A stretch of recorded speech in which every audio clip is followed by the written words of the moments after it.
Previously, on Taverns and Caverns Path B. I will keep this brief. I am not one for lengthy recollections. After the ambush on the road, the party extended their hospitality. A generous term for what it was. They needed numbers. I needed survival. The arrangement was practical, nothing more, nothing less. So we traveled together to the cabin of a woman named Isarel Oladi. There was music playing before we even reached the door. Just sound hanging in the air like it belonged there. I did not care for it. Isarel herself was welcoming, warm, the kind of person the Eternal Eye would have had words with under normal circumstances. She spoke at length about a goddess, Senelia, goddess of music and sound, not of the pantheon I serve, not recognized by the Order, and yet she sat there speaking of this deity as though it were fact, directing her words towards Relanoa as though the girl were something chosen. Heresy! I made my feelings known several times. The others are still getting used to me, though. The feeling is mutual, but we stayed the night at the cabin regardless. I said very little that was pleasant, and I slept with one eye open. What I will say is this. The Eternal Eye wants Relanoa. Inquisitor Vane and Therion Kor also want Relanoa. The heretics! And now, this Isarel is telling the girl she carries the tune of a goddess nobody outside this cabin has ever heard of. I intend to find out why, one way or another. Episode 56, Breakfast Before the Blade, Path B. Welcome back to another exciting episode of Taverns and Caverns Path B, everyone. This is your Dungeon Master, Haphazard DM. And last time on TNC Path B, Nomu, Yalar, and Relanoa, alongside of Marnock and Malus Thorn, were able to locate the one known as Isarel Olati. And Isarel was, what we learned last session, one of the prior avatars of the goddess of music, Senelia.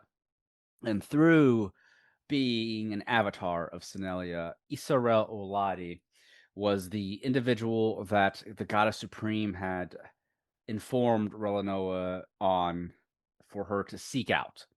And now we know why. And as we've also learned, Isarel no longer can hear the voice of the goddess supreme. However, she still has some of that magic within her from the time she was an avatar. She's no longer nearly as powerful as she was when she was the avatar. But Isarel is experienced in the ways of music and is a professional bard and musician alongside of Relanoa, which is why they get along very well. Upon finding Isarel was immediately able to sense the Goddess Supreme's aura within Relanoa and had decided to help train her in the ways of trying to control some of that magic that Relanoa is unaware of that she can tap into just because she has that link to the goddess of music. And as I've mentioned, Senelia is being the goddess of music. She only ever has one avatar at any given time, and it's always a mortal, and it's not someone strictly tied to the continent of Tyristor, but one mortal in the entire world of Reverie. The individual could be from a Ashai, they could be from another faraway continent or land, but this time around it was Relanoa, and many years ago it was once Isarel, and I mentioned Isarel is also a wood elf. Relanoa is a half elf. But during their conversation with Isarel, they also found out that she, when she was much younger, on her journey to release the note that was her task as the Avatar, her journey was to seek the Stargazer's Point here in the nation of Ossia so that she could play her music at the one location in Tyristor that is most open to the stars above, which is obviously Stargazer's Point. And Relanoa does not exactly know where her journey will take her, but as of right now, Isarel did mention that she will teach her what she can, and that the next journey or step forward would be to head south to Rava's Grove, which is where Nomu must go. And it is really the journey that will take Relanoa to her destination. Isarel can't say when, what, or how it will be, but Relanoa will learn on her journey as she continues, which is why Isarel is agreeing and telling Relanoa to join the party to head south to Rava's Grove. But also, Nomu found out that during Isarel's journeys as a younger wood elf, as an avatar of the goddess of music, she stumbled upon an ally, a dwarven druid by the name of Garum Stoneleaf. He is a dear friend of Isarel that helped her on her journeys. Powerful and reliable ally that she had in her party at the time, many, many years ago. And right now he resides in Rava's Grove.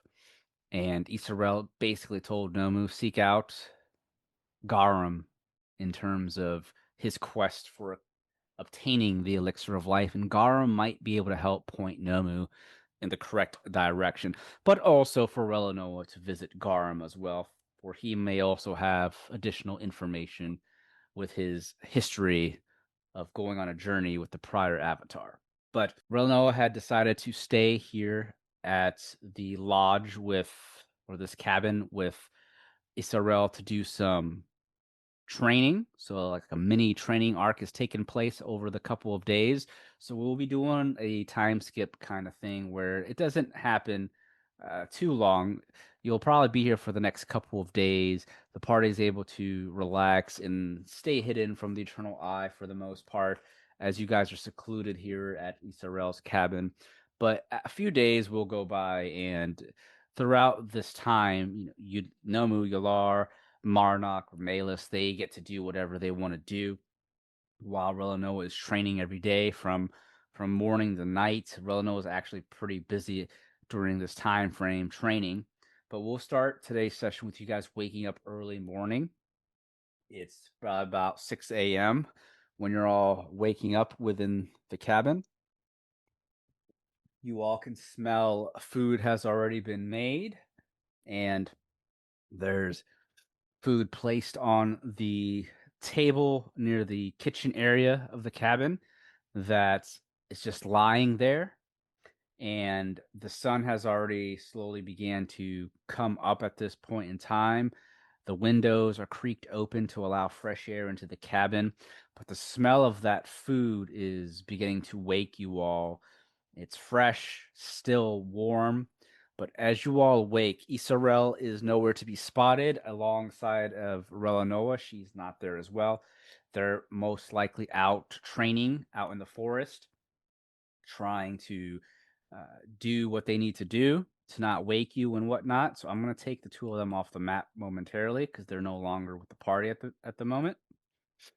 So as we start this morning with you all waking, let's go ahead and say, what are you guys doing? Nolan's getting up. He's gonna cat scratch and then yawn. Ah, something smells good. Yeah, it does. Yalar's brewing some coffee, and he's going to be adventurous today. He's actually going to mix the Strider Valley beans with the Wild Run brew Oh, Damn. okay. coming. Interesting. So that's what he's doing. All right. So as you're doing that, Marnock is slowly sitting up as well. He's a bit sleepy from before. He's also been training while you guys have been chilling and while waiting for Relano to get her training. Marnock's been doing a lot of meditating and training outside. You find he's placed a little area off to the side in the forest where he's punching a tree for training and whatnot. And as he's slowly getting up, he makes a yawning sound. Mm, that smells delicious. Is that food I smell? That's correct, my friend. Yeah, Oh, excellent. Was it one of you two that made it? Wasn't me. neither You I. probably don't want to eat my cooking. Yeah, well, He sits up and looks over. Mayus is still asleep. And he goes, well, it definitely wasn't her. Doubt she can cook. Damn. But he stands and looks over at the table because, I mean, again, the cabin's not all that big. So you can see the kitchen area from where you slept. He walks over, looks down at the food on the table. Holy smokes! Is that bacon? There's some bacon here and some pancakes. Wow, this is awesome. I'm assuming it's left for us. Have you seen the other two? Rono and Israel. Are they out training already? Yeah, that's what I figure. Well, I'm assuming this was left for us. Don't mind if I do. He's gonna sit down at the table and grab a plate and start picking some of that bacon off the other plate and some pancakes, and he starts eating some food, some eggs in there. Yeah, the second he said bacon, Nomu was already standing next to him. Oh. Yeah, as soon as he said bacon, it was already over. When you go over to a Marnock sitting down, he's got a bacon in his mouth already. Some of that bacon's hanging off his tusk as he's chewing on it. It's crispy. Oh, the crisp to this is excellent. Excellent.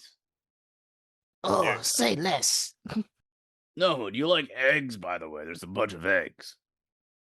Oh yeah. He's gonna start just grabbing stuff, man. Oh yeah. Nomu, come. In a moment. Table manners, man. Can't Wow. just grabbing like it's last meal or something. He slaps some bacon down his plate and Hey. looks over and scratches his belly and goes back to grabbing. Wait a minute. You never know. Any day could be your last meal. Eat like it's your last. That's how my philosophy flows. No, that's just that ain't right. That's just kind of disgusting, to be honest with you. I don't know what you're talking about. What do you mean disgusting? I mean, just eating like you're a beast or something. You ever see Nomu eat? Yeah, the last couple of days. As long as he's not eating no damn kobolds, I'm alright. Might as well be the way he eats. I'm not eating any more cobalt. He's gonna put his plate on the floor and hunch over it like a tiger on a carcass. You know, Whoa, now, Nomu, there is a table here. What are you doing? Oh yeah, that's right. You're acting like you're some wild animal. Goddamn, you're civilized. What are you doing? I'm sorry. He just gonna go ahead and eat on the table. You know what? You guys have it. I'm just gonna have my coffee. Speaking of which, could I try some of that coffee you lot? It sounds excellent. It smells good. Oh, the came a little wild today. I decided to mix the brews I got. Tell me what you think. Yeah, what brews are these, by the way? What'd you It's get? Wild Run Brew and Strider Valley beans. Oh, yes. The Wild Run brew. That's what you got back at Wild Run. And Strider Valley. Never been there. I'm interested to see what kind of concoction you've crafted here. You might be onto something. It smells delightful. It does, doesn't it? It does. Do you know if both of them are, like, powerful brews? Like, is this Wild Run coffee a dark roast? Light? If I remember correctly, the Wild Run was a light roast and Strider Valley was a dark roast. That makes sense. I can see the giants in Strider Valley liking the dark roast a bit more. More kick to it. Yeah, they definitely like some kick. Yeah. So tell me about your time in Strider Valley. I haven't really been able to ask you guys much about that. How was it in Strider Valley? I've never been there. I hear there's really dangerous creatures there, like wyverns and such. And I know there's some nice giants, but there's also some pretty nasty giants up in that area. Did you guys fight anything powerful while you were up there? We helped the stone giant. We met a wyvern. Actually, wyvern meat. Actually, that's pretty good. Oh yeah. I miss it. Oh, that's right. That's right. You did mention wyvern meat. So you slayed a wyvern and cooked it. Oh Not yeah. just any wyvern, What do you mean, not just any wyvern? a ground ox. A what? What's a ground ox? You know, it's words for me today. The bigger, the great wyverns or the larger ones. Like an apex predator? Yeah, Oh that's yeah. it. What? I can't imagine what a apex wyvern looks like. How much bigger was it than a standard one? So that's the first time I ever seen a wyvern, so I don't know. I know it's Typically, an apex is half to, or I'm sorry, typically half to a full size greater than a normal one. Double the size, typically. oh my. Well, I tell you one thing, that stinger, you gotta watch out for that. That hurts actually. That's what I've heard. I've never fought a wyvern before, but my master, Handyman, he mentioned he has fought wyverns in his past, and that was one of the deadly things I remember him talking about and teaching us at the monastery, or I should say the underground pits, was when you fight a wyvern, be wary of its poisonous tail, for if you are stung by it, the poison is strong enough to kill you in one go. Yeah, that was it. He surely tastes good though. Well, why did you fight an apex wyvern? I'm sure it just wasn't in the middle of the road. Actually it was. It was blocking trade routes, so decided to take on the mission and take care of that for the little village we visited. Yep, it was a Oh, job. interesting. Interesting indeed. Well, I'm sure you made the village happy by taking care of that threat. I think we did. Sounds like you guys have had an interesting journey prior to this. It's only getting crazier as we get more familiar with this eternal eye. We also made friends with a stone giant. Really? What was his name or hers? All's him. He was protecting his son. Oh? From Uh, what? Poachers. But who was gonna try and poach a giant? What the hell? Oh, you'd be surprised. Hmm. On Lord Butterfriend's interests. A Lord who? Lord Butterfriend, Who is Lord Butterfriend? a high elf, and he loves money a little too much. Oh, he's one of those kinds. Greedy. I Driven wouldn't, by gold in his coffers. I wouldn't say greedy, but he is driven. Yeah, he's not gritty. Not really. Um, Actually, that sounds pretty greedy to me. But what I know, I'm just turtle folk from the swamp. And So is this Lord Butterfriend someone you guys know? Ah, no I move. know him. Sorry, choked on my bacon. Yes, I know him. You know of him. Interesting. Well, hopefully he didn't piss him off too much by stopping his poachers from getting this giant. Now, I believe, Bertio will keep his end of the deal. Bertio, who's that? No His, move. his underling. Interesting. Ah, you guys are fascinating. You guys got so many stories. Say the least. Well, he puts another piece of bacon in his mouth. Well, I'm really hoping that Relinova's finished with her training soon. I feel like we've been here long enough. It's been a couple of days since we've hit out here. Fortunately, it's been safe. Can't complain too much. It's been peaceful, but I think we need to get going soon. But this I whole agree. business about Relinoa being avatar of the goddess of music, this is crazy to me. I've never heard of Shh. such a thing. Don't say that too loud. You don't want to upset the zealot over there. Well, you're right. The Mhm. last thing we need is her screaming heretic in her sleep.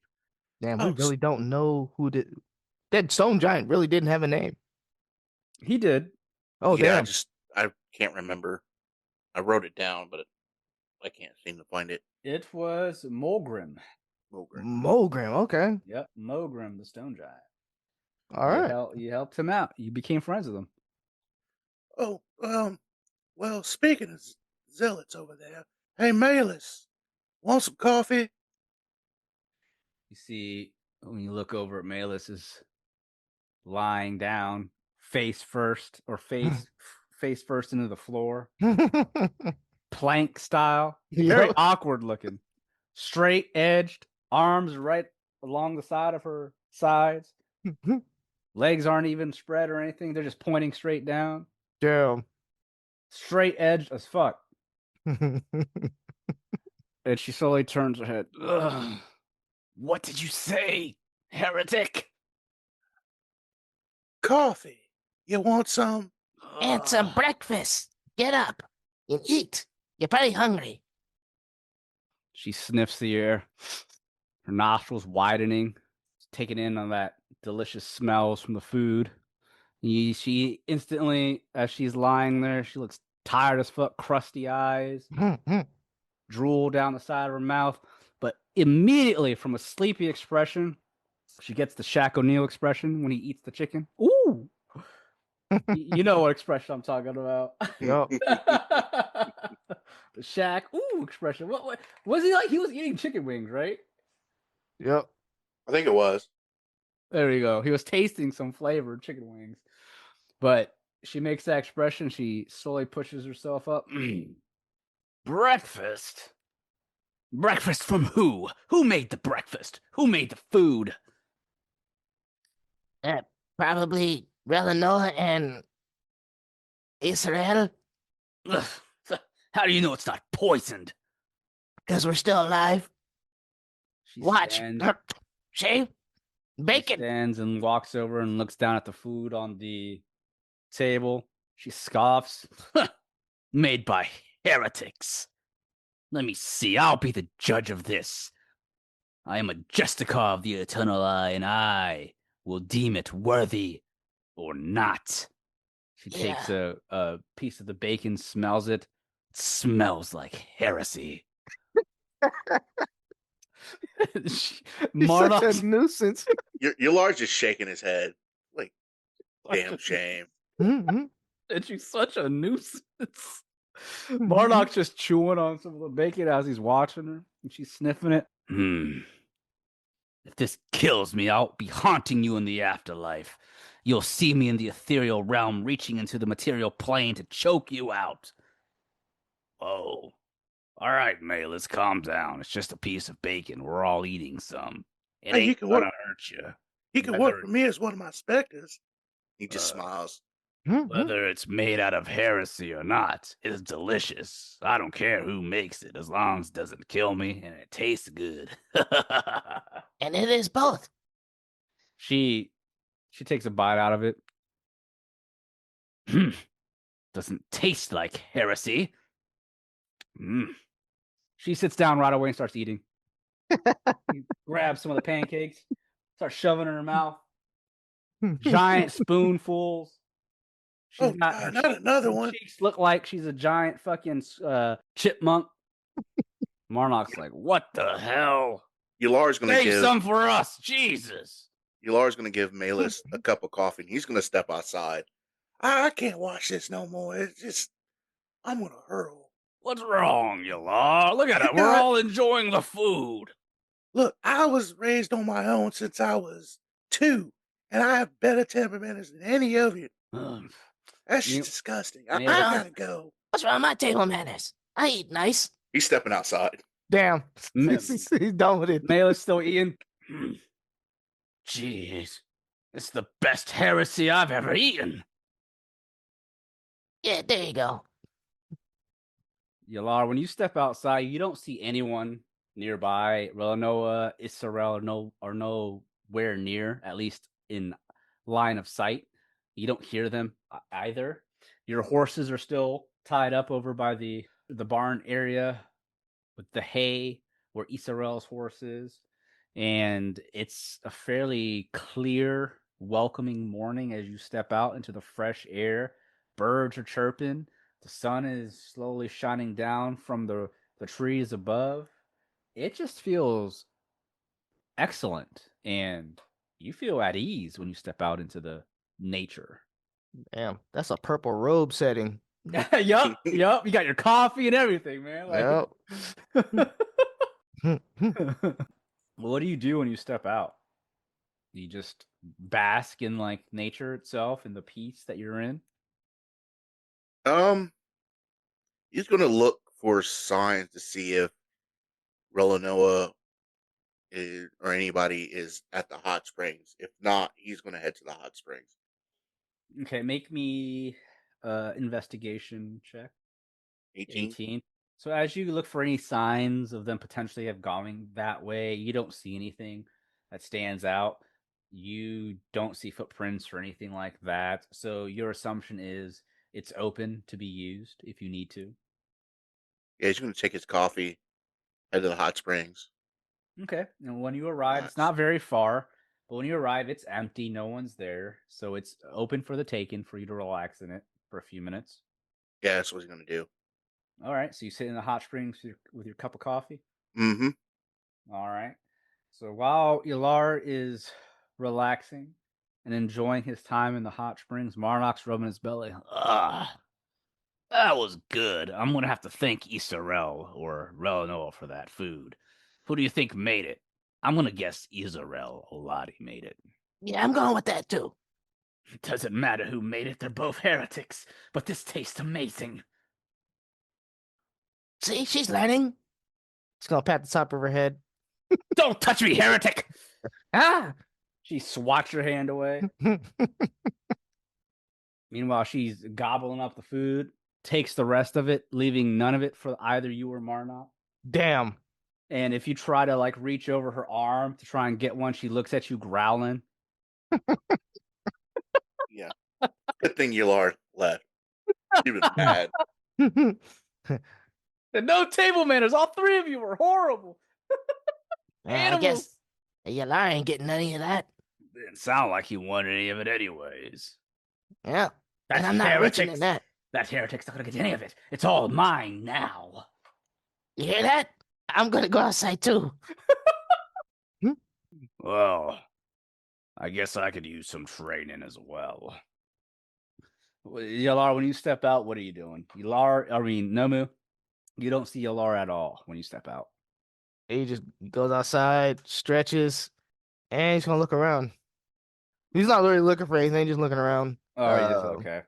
Should I roll perception or something? Yeah, go ahead and make a basic perception check. 14. When you look around, you spot your horses all lined up near the barn area. They're all just chilling, eating some hay or whatever as they're chilling by the barn, and none of the horses are missing, or they're all accounted for.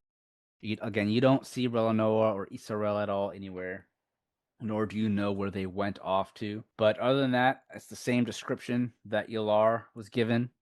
I mean, it's peaceful out, and there's nothing really that catches your eye. You hear some birds. The wind's blowing very lightly, so it's a slight breeze. Nothing that is showing any storms or of any kind coming your way. Peaceful. Well, Nomu's gonna walk over to his horse and pet it while he's eating. Meanwhile, Marnock stands up. Well, seems like you're getting accustomed to hanging out with the group, Malus Thorn. She's still slamming that food and looks up at Marnock. What of it? As I've mentioned, I'm only here momentarily until we figure out how to convince the Eternal Eye that I am not a traitor.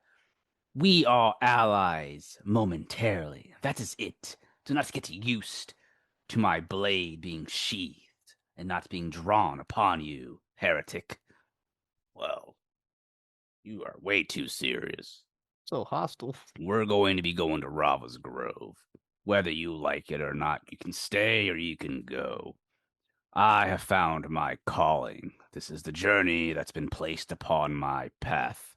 It seems that I've been placed here to help Nomu and Yalar, along with Relanoa, to get this elixir of life for Nomu's friend.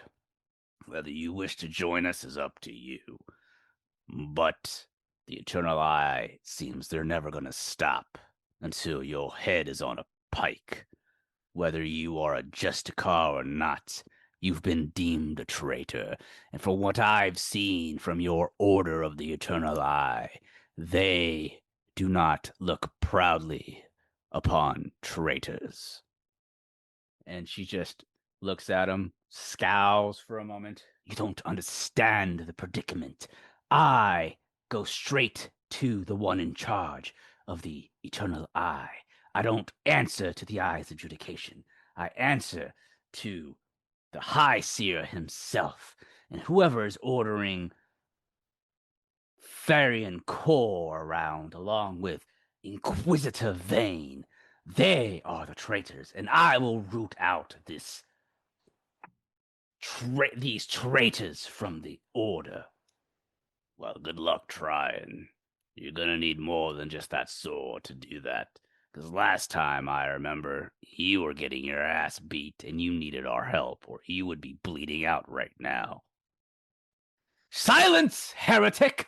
I will not hear another word from you. Now leave and let me enjoy this delicious heresy. And she's gonna continue eating, and Marnock's gonna step outside. He's gonna let out a deep breath. Stressed. She's a menace. Marnock cooked her. Cooked her before he left, man. Woo, we got 2 chefs. Chefs. Damn. Marnock, he steps outside, shakes his head. She has a lot to learn. Hopefully she won't, well, seems like she's gonna learn the hard way. Just like I did when I challenged that Mercutius dynasty. Well, he looks around, sees Nomu by the horses. He doesn't see Relanoa or Yalara at all either. And he's just looking around, and he walks over. He doesn't bother you, Nomu, but he's going to walk off to the side near some trees where he set up shop to train. And there's a log there that he has tied up to some rope hanging from another tree that he's using as a punching bag. And he's also going to sit down alongside of that hanging log, and he begins to meditate to try and calm his mind and prepare himself for this day. As that's going on, Maelys Thorn eventually finishes up eating, and she steps outside. She's still in her armor, looking around. Sword in her sheath, shield. She doesn't bring the shield out, still inside, but she's looking around as if she was bored and trying to figure out something to do. Mhm. And while that's happening, Yalara, do you stay at the hot springs very long, or do you just chill there for a while? He's going to spend probably about 45 minutes there. Okay. So we'll say that when you eventually wrap up at the hot springs, you make your way back. Nomu and Marnock are still outside. Maelys has decided to start praying since she is a paladin. She'll be outside as well. At this point, she's removed her shield from the indoors and brought it outside. She's praying and preparing to do some training off to the side. Maelys is on both knees praying. Marnock's meditating still. And when you return, Yalar, Relano is also returning around at the same time. Isarel's not with her, but she's going to walk back and spot everyone. And when she does so, I'll say, Yalar, you're also walking back as well. Okay. When Relano returns, she looks at everyone. She waves. Oh, hey, guys. How's everyone doing? I just finished up some really cool training. You won't believe what I can do, guys. Well, what can you do? Well, Isarel showed me how to tap into some of the magic that I never knew I could even tap into. Being an avatar of the goddess Senelia is really interesting. So typically, as you know, I can cast holy magic because I am a cleric, but I also have some bardic skills with some bardic inspiration that I can cast. But having the powers of Senelia to draw from, my healing is stronger, my spells are slightly stronger, and my bardic inspiration can do a lot more now. Oh, that's excellent. Where's Isabel? Oh, she decided she's going to stay back. She's got to look for some supplies. She's looking for some I think she's gathering some ingredients out in the forest that she wanted to return back for supper later tonight. We were in the area and she decided to stay and collect some of those stuff. So I decided to just come back and make sure you guys were okay. Sorry, I kind of just left you guys, but it's been a couple of days. I think I've picked up a lot of skills and stuff. I haven't mastered any of it yet, but we'll get there. Hey, So, settle a bet for us. what's Who the cooked bet? the breakfast? Was it you or was it Israel? As much as I would love to say it was me, it was Isarel. Marnock looks at no one looks at Marnock. Marnot looks over at Nomu. Yep, he ain't gonna say nothing. Just a look. Marnot gives you a grin, holds his hand out like you owe him some gold. Then he goes back to meditating. What have you guys been doing? Well, we ate. I came out here and petting my horse. Looks like Someone Marnock's. Oh, looks like Marnock's meditating. Malus is over there praying. It looks like. Yalar, what'd you do? I was gonna eat, but watching Omu eat times three kind of kills your appetite. So I just went to the hot springs. There's some coffee in there. I decided to mix the Wild Run and Strider Valley beans. You want to try some? Oh, is it still fresh? I'd love to try some. I'm actually quenching some something to drink, and coffee sounds amazing right now. I've been Uh, training since 4 a.m. oh wow. I brewed it since about an hour ago, I think. Oh, it should still be warm, and if not, I'm sure we can heat it up in some way, shape, or form. Oh yeah. Tell me And what you think. yeah, let me go in there and get some. And as she's walking towards the door, Malus Thorn opens her eyes, looks up at Relno as she walks by, and Relno just nods. Malus Thorn. And Malus looks up at Relno. Heretic. Pleasure. Good morning to you too, Malus Thorn. Good morning to you too, heretic. She just steps inside, rolling her eyes. And as Relno steps inside, Malus, I'm going to make a roll. Malus has a passive perception of. What's your guys' passive perception? Let's see. Mine's 15. All right, I'll make a 12. roll. Okay, you both got it. I didn't roll high enough. When Relno steps in, Malus turns her head because she hears some sounds in the distance, somewhat close to the cabin. Nomu, you hear some sounds off to the side, to the east, over the cliff that's hanging over the barn area where you're standing, like rustling in the bushes and stuff. Mm-hmm. And Yalar, you also hear some sounds near you and Marnot coming from where the hot springs were located. And Malus Thorn looks over. Shh! Do you heretics hear that? Something's coming. She stands up and draws her blade. I don't know if it's a animal or a deer. Prepare yourselves. Nomu draws his blade. Yeah, I hear it. And as you guys do hear these sounds, I will say you're not caught off guard because you did roll or your past perceptions were high enough. But you do see people coming into your line of sight all around the area. They are armored and they don't look friendly as I place them on the map. Oh great. I knew this piece wouldn't last forever. So, do you guys see the units I've placed on the map? Yep. As several individuals begin stepping out from the forest, they are armored in cloaks with helmets and masks. It's the same old group you've been dealing with for the past few days.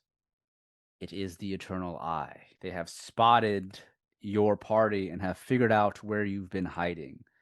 But with you being surrounded from the east, west, and south, they all step into your vision, line of sight, with weapons drawn, prepared to fight. And Malus looks around. The Eternal Eye.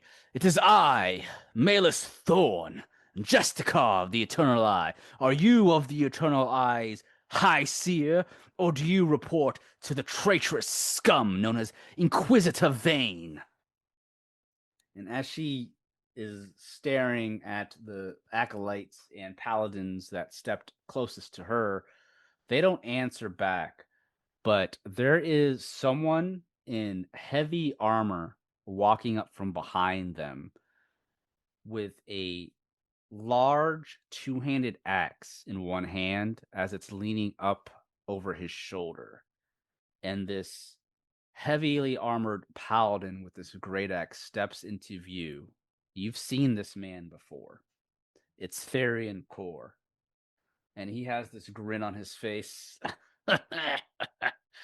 My, so this is where you've been, Malus Thorn.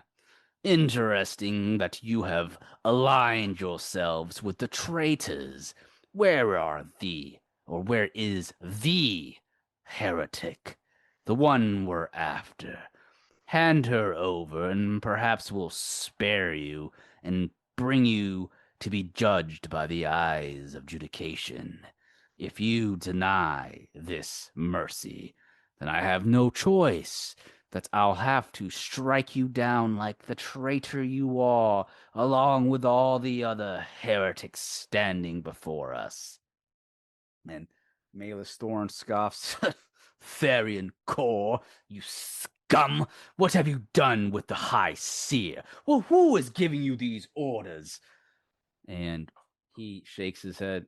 I'm not here to answer your questions. You're here to answer mine. Where is Relanoa? And he raises a hand as all the paladins and acolytes raise their weapons, preparing themselves to attack if you don't answer truthfully. And Malus looks over her shoulder at Nomu, Yalar, and Marnock to see what you're all doing. What are you all doing at this point as they're talking? Malus, tell your friend to get lost. I ate Relanoa. She's gone. I ate her. I've been waiting to do it my whole life. Make me a deception check.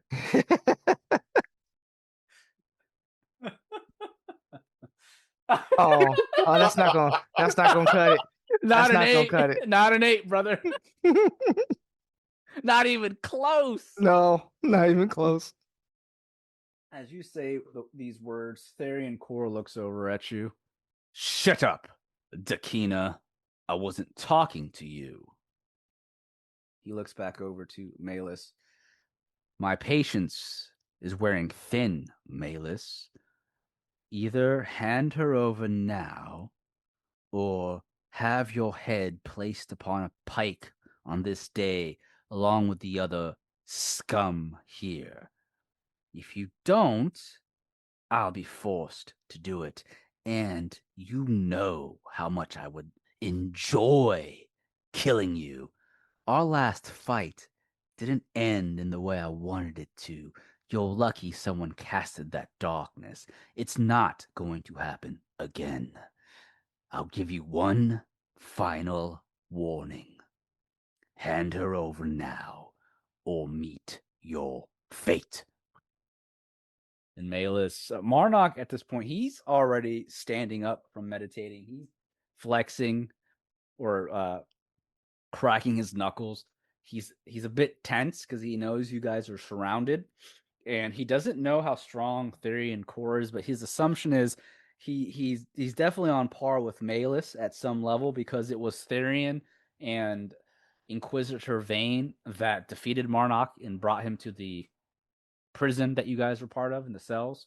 Mm-hmm. So he is aware that Therian is not a pushover by any means, and he knows Malus isn't either, but he also knows that the party is currently outnumbered at this moment. But he is preparing himself to fight it if need be. He's also scanning the area to see if there's any way of potentially escaping, but it's going to be somewhat difficult with the party being surrounded and not knowing where Isarel is right now. He's worried about her as well. Did they catch her before she made it back while she was out there gathering ingredients? You just don't know.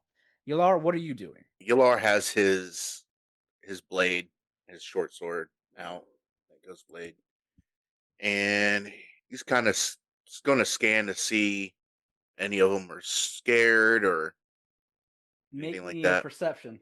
Not with a 5. You won't be No, able to tell shit. when you scan the area, you notice they're all very focused and devoted to their mission. They're not backing down, especially because they know they have you outnumbered, but also because Therian Core is there with them as well, who is also a Justicar.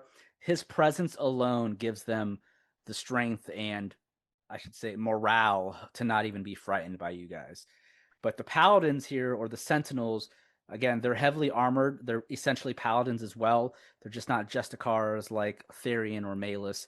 And then the acolytes around here, they're more so clerics. So you know really what they're capable of for the most part. You've never fought Therian before, so you don't know what he's capable of. But your assumption is he's similar to Malus in some way, shape, or form. He has a giant battle axe. So your guess is he's definitely some sort of close range combatant, obviously. You just don't know what he's capable of yet. Okay. So, Malus, you got a choice here. She scoffs for a moment and looks over at Therian.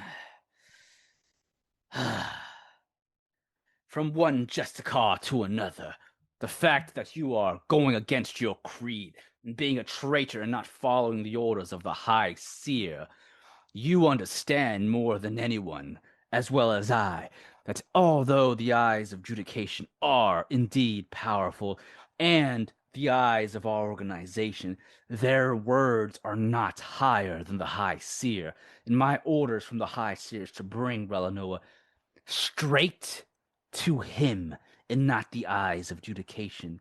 I am going to continue following these orders. And for all of you other members of the Eternal Eye that understand this creed, if you do not follow me, you are the traitors, not I. She looks at Therian. I am not going to hand over the High Seer's package to you.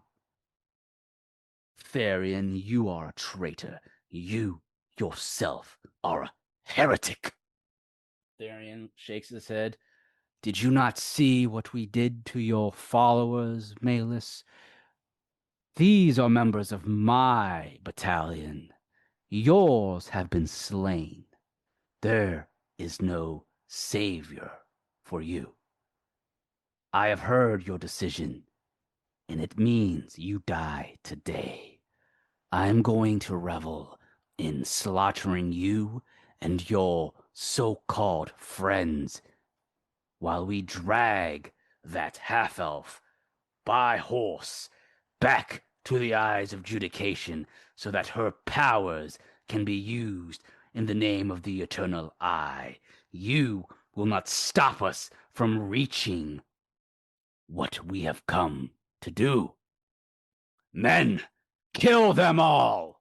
And they all began to prepare themselves. And at this point in time, for our listeners, we've already rolled initiative. And thankfully, Therian Core has rolled fairly low in the turn order, as well as all the others. So all of the Eternal Eye members are going to be going last because Therian rolled a 5. But currently, the turn order is Yalar, Marnock, Relanoa, Malus, Nomu, and then Therian. So that is the turn order. The Eternal Eye, they're not backing down. They are serious. They are going to kill you at this point in time if you are not careful. And Therian, again, he is a Justicar. He is no pushover. He can hurt. So prepare yourselves, players, because you're going to need all the luck you can get in this battle against Therian Core. And with that being the case, for my players, I'm going to start some music. Yep. And to get you guys in the moment, I'm sure you guys like the music that I've been playing. Helps out a little bit. Yep. It does. Sets the mood. Test the mood. All right. So Especially after this guy came out cutting a promo on us early in the morning, Yep. waving an axe. Yep. It's still early. He's waving that giant ass battle axe. I'm like, goddamn, chill, brother. Right. Fuck. Drink some coffee, man. Straight out of breakfast, man. Yep. All right. Let's do this. All right, Yalard, you are first on the turn order. What are you doing? Oh shit. Well, hopefully I don't do too much damage. I don't want the druids to be pissed off at me. He's going to grab his scroll that he had. He's going to cast Fireball Oh, boy. Oh, on boy. that group that came from the direction of the hot springs that was to the west. All right. So right behind you in Marnock. Be mindful, Fireball has a radius of 20 feet. Don't hurt Marnock. So I'm going to cast it to the where, like, this would be the edge, like maybe 5 foot in front of the paladin. There would be the outer edge Okay. of the Fireball? Yeah. All right. So they'll have to make some deck saves to potentially take half damage. Let me go ahead and roll their deck saves. The Paladin's not going to have a lot, so... Oh my god! The Paladin rolled a 3, but the Acolytes rolled a natural 20, so they'll take half damage. Ooh. All right. 24, so total of 12 damage to the Acolytes and 24 to the Paladin. As you shoot your fireball, the Paladin and Acolytes are engulfed in the flames, but the Acolytes making that save, you see they instantly throw their hands up as a golden aura shines around them to take half that damage. But the Paladin, he takes the full damage with a shield in his over his body. Ugh!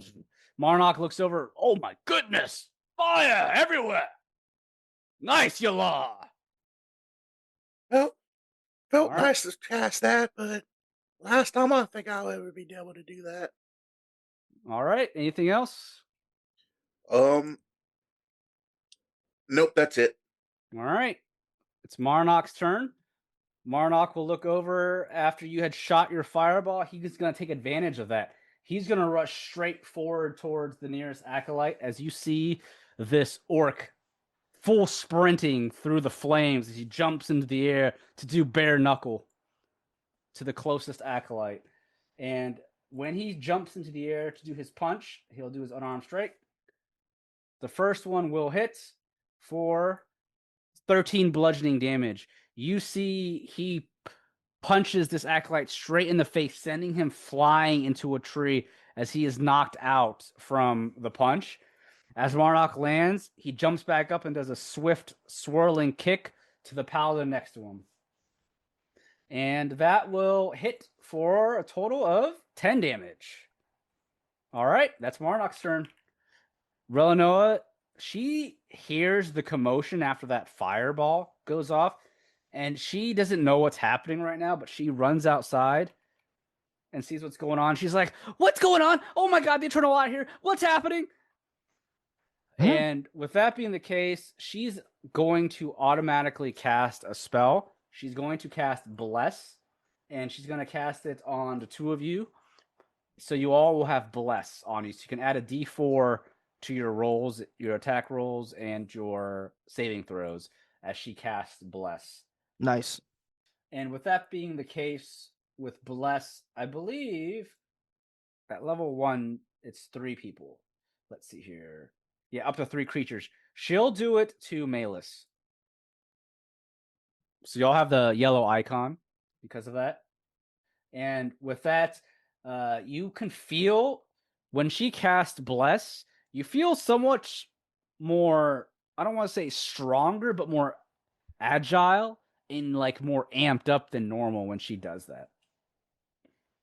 And with that being the case, Malus holds her sword and shield in front, and she looks at Therian, points her longsword directly at him.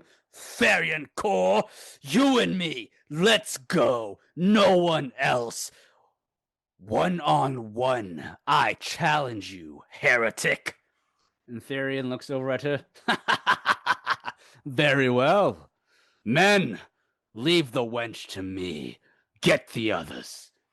And they all nod, and she's going to charge straight at him, and she's going to swing her sacred longsword at him twice, and we'll see if this will hit.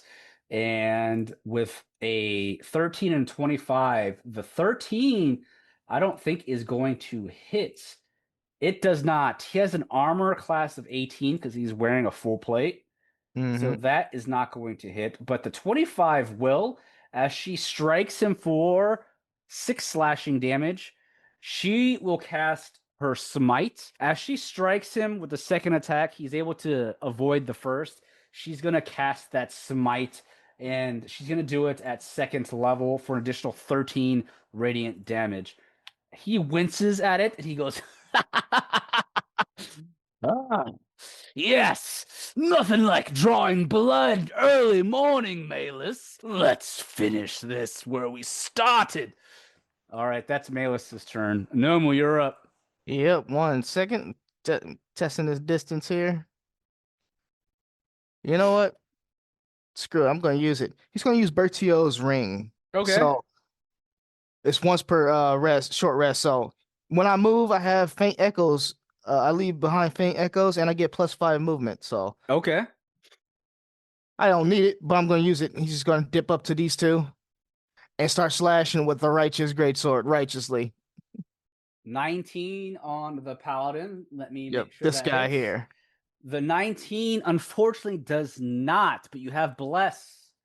Oh, let me get that in there then. Mm-hmm. Let's see, 1d4. That allows you to hit the paladin. He has a 20 AC. Okay. So for 10 points of slashing damage as you cut into the paladin's armor, He brings it around. 24 Yes. will hit for 13 points of damage Ah. as he growls through his helmet. Hmm. Action surge. Damn, using it Slashes immediately. it. Damn. 13, he blocks the strike, but you still have a second attack, an extra Yep. attack. Let's come right back around. 23 will hit for 16 points of damage. Ugh, you hurt him pretty good. Anything else? Nope. All right, it's Therian's turn. And Therian Core, he raises his great axe as he has this grin on his face. Now it's my turn. Sacred great axe of the eternal eye, smite down this traitor! You see, he jumps into the air and swings it down as hard as he can at Malus as she raises her shield. And he rolled a 19. And with that, it won't hit, but he also has a bless on him. He'll roll a d4 to see if he can hurt her. She has an AC of 20. That 3 gives him that additional that he needs.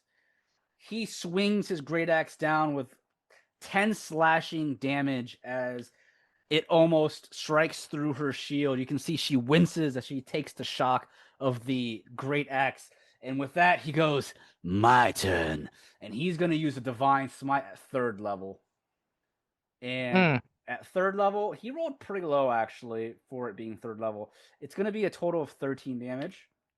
And then he takes his great axe for his extra attack, and he spins around to slash at her again for 24. And with the 24, he will deal 13 additional damage to Malus. As she's able to block all the attacks, her shield is getting pounded by his great axe.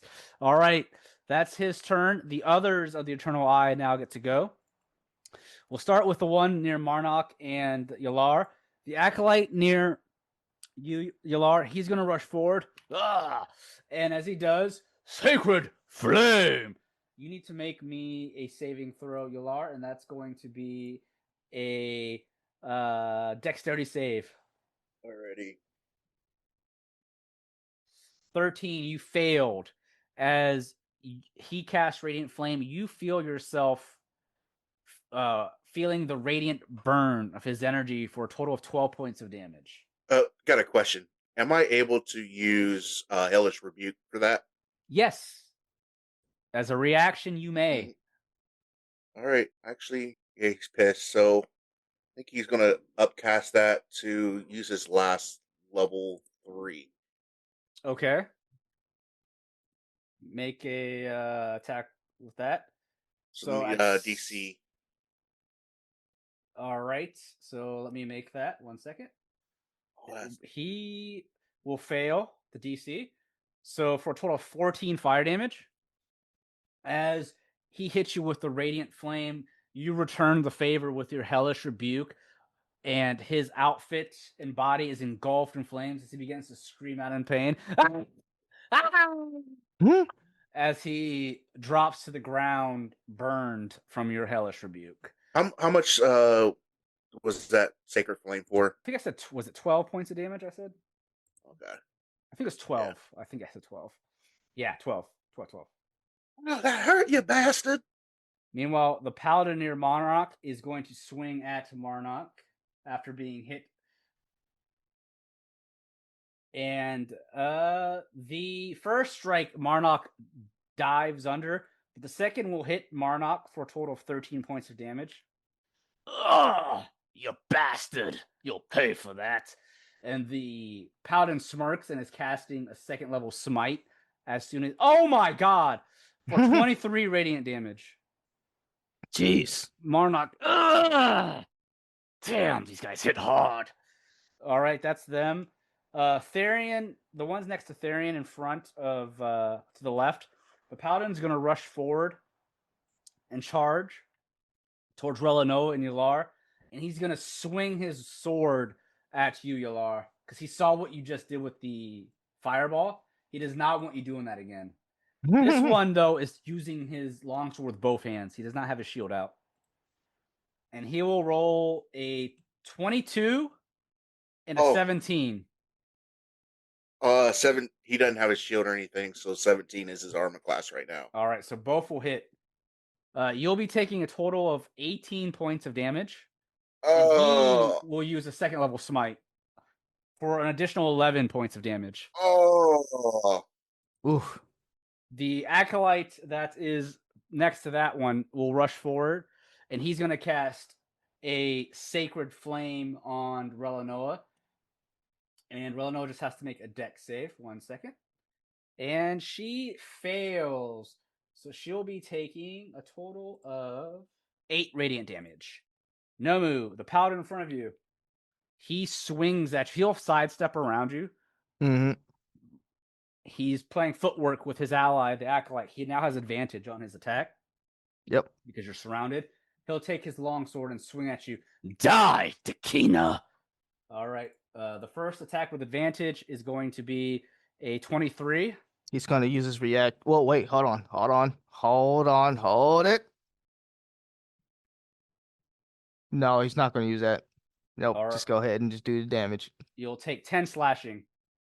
All right. His second attack with advantage will be... Oh, God, it's a crit. I can't be critted. And a Mantine armor. That's right. That's right. Your boy, Yorindur. Yep. Yup. Yorindur. Aren't you happy you took that armor? Hell yeah. Because he would have done, let's see. He would have done, oh my God, 24 points of damage. Good God. He's only going to be dueling with this attack 11 points. All right. All right. That's all he can do. The Acolyte next to you, he is going to come around and heal his ally for 1d8. 1 second. The Paladin you just hit, he'll do a Cure Wounds for a total of 6 points as he heals the Paladin. It's now the ones on the cliff.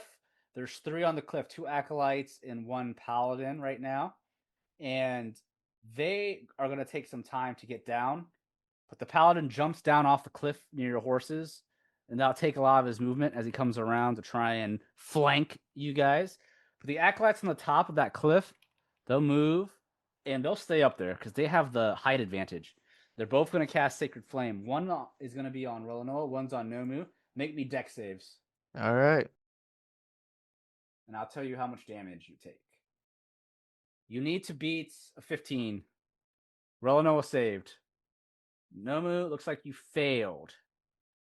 All right, so that means I will deal a total of...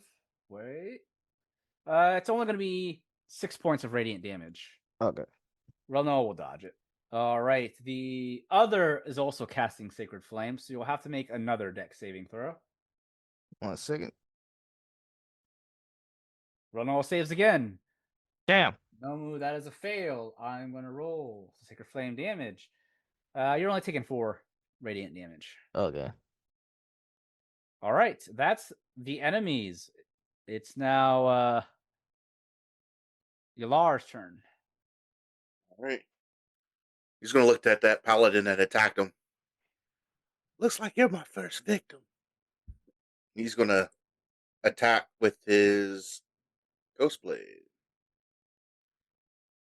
You have advantage because of Relanoa. Oh, Don't forget, you are blessed. You can add a D4 to your rolls. Yep. But with Okay. advantage of 4, so that will hit for 4 points of piercing damage. All right. Going to attack again with his Thirsting Blade. Oh, it's a good thing you guys have Malus on your team right now. Yeah. She's taking the boss right now for you guys. 18. 18 will hit. Oh, wait. This is the paladin that's using two-handed swords, so he doesn't have a shield. Let me see. Yeah, that will hit. Okay. Normally it wouldn't, but he's using his sword with 2 hands. All right, so that would deal 9 piercing damage. All right. And his bonus action, he's going to activate his Blade Song. Okay. Or Blade Singing. Increases AC. And that's it for Yalar. All right. Marnock's turn. Marnock's going to go all out on this paladin in front of him. He does not want to waste any more time with this one. And Marnock is immediately going to throw 2 unarmed strikes at the paladin. And, oh, God, both actually miss. He'll use his bonus action to do his flurry of blows to make 2 more unarmed strikes. They both miss, unfortunately, as the paladin is able to block all of Marnock's strikes. Marnock just winces. Ugh, damned armor. Why can't my fists go through? I need to train more. And that's all he can do. Relanoa is going to come around and heal you, Yalar. She's going to cast a Cure Wounds on you because she saw you just get whiffed, brother. And she'll cast it at a higher level. She's going to heal you for 6 plus an additional 7. So 13 points of damage that are healed up. And then she'll use her bonus action to cast Healing Word on Nomu. Oh, yeah. Nomu, you take an additional 6 points of healing. All right. Appreciate it. You guys Thank got you. it. Yep. Stay up. Don't die, guys. We cannot die here. It's Malus' turn. Malus holds her sword up, and she's going to turn on Aura of Protection. Any creature that's friendly to her, including herself, that's within 15 feet of her, gain a bonus to saving throws equal to her Charisma modifier, which is a 4. So she has Oof, Aura of Protection. So I'll put a little red icon to show you guys that she does indeed have Aura Protection on. And I believe I can create a little eclipse Yep. around her. I don't know how Julian did this, but let me see. Transparent. But anyways, 15 feet will be like this. All right. So if you're within 15 feet of her, you'll get that Aura Protection. All right. All right. She's going to strike down with her sword. All right. Let's see here. She'll use her multi-attack to swing twice more. Oh, no. I rolled 2 natural ones. Oh. That's an 8 and an 8. He's going to block both of those. Wow, that's not good. So as he blocks both her strikes, Therian chuckles. What's wrong, Malus? Been around the weaklings for too long. You're beginning to show your true colors, traitor. And that's her turn. Nomu, you're next. Nomu's getting mad, so he's just gonna swing as hard as he can, horizontal slash at that guy there. All right. As hard as he can. All right. The 16 won't hit as he blocks with his shield. Try harder, Takina. Nope. 12 is also going to miss, unfortunately. These paladins are hard to hit when they have their shields. I forgot to use my war magic too. Oh shit. I will say with your 16, your first attack, the 12 is not going to hit no matter what. You have Bless. Don't forget. I thought I used it. You used it last round. Oh, okay. It's a new round. Yeah, I'll use that bless then. Roll a d4. All right. Put you up to 18. Not enough, but it could have been enough. Yeah. That won't hit. Anything else, Numu? No. All right. It's Therian, the enemy's turn. We'll go with Therian first. He takes his great axe. All right, Malus. Let's end this. Why don't we? And with his great axe, he takes hold of it with both hands, and he's going to swing it as hard as he can. Also, I'll mention something that he kicks off here after this. But with his Sacred Great Axe, Malus has a 20 AC. He will use his Bless to try and hit with his first attack, because the second attack will miss. All right, so that gives him just enough to hit her with one strike of the Great Axe. As he cuts her for an additional 10 points of damage, he will use another Divine Smite, this time at another second level, for additional 14 radiant damage. As she winces, taking that radiant burn, he chuckles. Still standing, I see. You're tougher than I thought. And we'll move on to the paladin next to Marnock. He's going to swing 2 long swords. One will miss, but one will hit. Marnock takes an additional 10 points of damage. And this paladin is going to use a Divine Smite at first level for an additional 11 radiant damage. As Marnock stumbles back. All right. The the paladin next to you, Yalar, he's going to swing at Relanoa. You! Heretic! Enough magic from you! And he swings his two-handed longsword at her twice. And I think both will hit. Yes, they do. And Relanoa is going to take a total of 24 points of damage from both strikes as she winces. Ah, it hurts! And he's going to use Divine Smite at level 1 for an additional 5 points of damage as she stumbles back. Guys, it's not looking good! And the acolyte behind that paladin looks over at Yalar, and he smiles. It's over. Surrender. Sacred flame. Make me a dex saving throw, Yalar. 18 will succeed. You are able to avoid it. Namu, paladin next to you. He swings twice. Oh, before he does that, he positions himself for advantage. The first is a 16. Will that hit you? He's going to use his reaction. He's going to activate his shield. He's going to have a +5. So he has 21 AC. All right, so that first attack will hit. Or I'm sorry, we'll miss. The second attack with advantage is a 21. What was your AC? 21 now. Okay, so he just Since I still have that shield up. He still makes that one for 8 slashing damage. Gotcha. Acolyte is going to look at you. In the name of the Eternal Eye, Sacred Flame. Make me a dex save, Nomu. You have to beat a 15. Meet or beat 15. You take I don't know what's going on. 6 radiant damage. Ooh. Yeah, we're not making our dex saves really today, are we? No. All right. So that will be, not too much damage, but you will take some damage there. All right. Let's see. The other acolytes on the hill will cast Sacred Flames from afar, and one will try and do it to Relanoa. She must make a dex. And the other is going to do it to you, Nomu, so make me another dex. All right. Because there's 2 of them up there. You need 15. Relanoa saves. Wait, that's right. I have an advantage. Oh, no. Even with an advantage, I still lose. Did you use Bless already? He used Bless this round, but you get a +4. Remember, you get a +4 to your dex because of Malus. Her aura of protection is protecting you. Okay, that's what it does. Yes, so bonus to your saving throws equal to her charisma modifier. So this time, this will definitely avoid it. So you feel the radiant flame is about to strike you as you fail your dex, but you feel the power coming from Malus. The aura protects you from the sacred flame. All right. And that is their turn. It's now round 3. Yalar, you're up.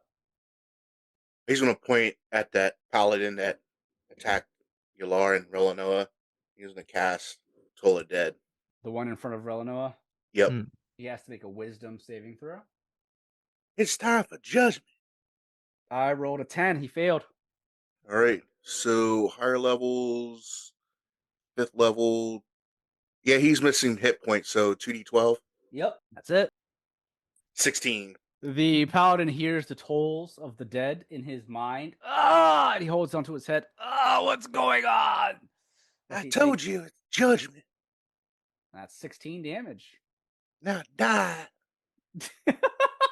Mhm. Anything else? No, that's it. Okay. Marnock's turn, or unless you're moving anywhere. No, he's going to stay right where he is. All right, Marnock's going to go all out again. 2 unarmed strikes. Both will hit this time. Thank goodness. For a total of 12 plus an additional 11 points of damage for 23 damage. You see Marnock, he does the muscle rider. He steps back and immediately just shoulder checks the paladin, busting the paladin's breastplate open as he crushes the paladin's chest, breaking his ribcage, sending him flying to the ground. Damn. And Marnock just growls and looks over behind him. I am pissed! And with that, he is going to continue his onslaught. And he's going to run to the closest enemy after that. He can't make it to the paladin next to Yalar, but he's now right next. He looks over at Relanoa and Yalar. Are you guys okay? I handled them over there. I'm here to help you now. Take the one in the south. I got it. And with that, that'll be his turn. Relanoa is going to cast a mass heal because everyone's pretty hurt right now.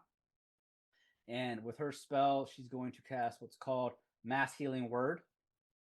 And with Mass Healing Word, for some reason it doesn't want to go through, but it's going to be a 1d4 plus her spell casting modifier, which is a 7. So 1 second. Everyone on the map can reach, will gain, she rolled low, but everyone gains 8 HP. It's something. Yep, it's something. Everybody, as she casts Mass Healing Word. And that is a bonus action. She'll turn to cast Cure Wounds on herself because she is pretty hurt with her main action. And for Cure Wounds, she'll heal herself for 12. All right, that's her turn. Pretty good healing move round there. Malus is really annoyed with Therian Core right now. She steps back, digging her feet deep into the ground as she is about to do a berserker barrage on this man. And she's going all out, and that's going to be a 19 will hit, and then she'll roll a d4 for the second attack to see if she hits with the bless. Kill him. She rolled a 1, but that's it. She needed that. She strikes Therian Core twice for a total of, let's see here, 19 slashing damage. And as she does so, she goes, divine smite. I'm through with you, Therian. And she's doing it at 3rd level for 19 radiant damage. As she cuts into him, he winces up. And she just scoffs, heretic. How's it feel? It looks like I'm the winner now. And Therian just chuckles, I'm not done yet, wench. All right, Nomu, you're next. All right. This time, Nomu's not going to gimp himself. He's going to use Blade Ward. He traces a sigil in the air, and then you see his entire body shimmer. And this is where we're going to end this episode of Taverns and Caverns, Path B. Thanks again, everyone, for listening to another episode of Taverns and Caverns. This is your Dungeon Master, Haphazard DM. You can find me on Twitter at HaphazardDM. This is Robert Jones. I play Nomu the Monstrous. You can find me on YouTube, Trubone, Trubone. This is Rodimus. You can find me on Twitter at Rodimus7901 or at Blue Sky at Rodimus83. All right. Those are our players for this season of Taverns and Caverns, Path B. And don't forget to check out the Taverns and Caverns Patreon for exclusive content that you won't want to miss. Until next time, guys, on Taverns and Caverns, take care.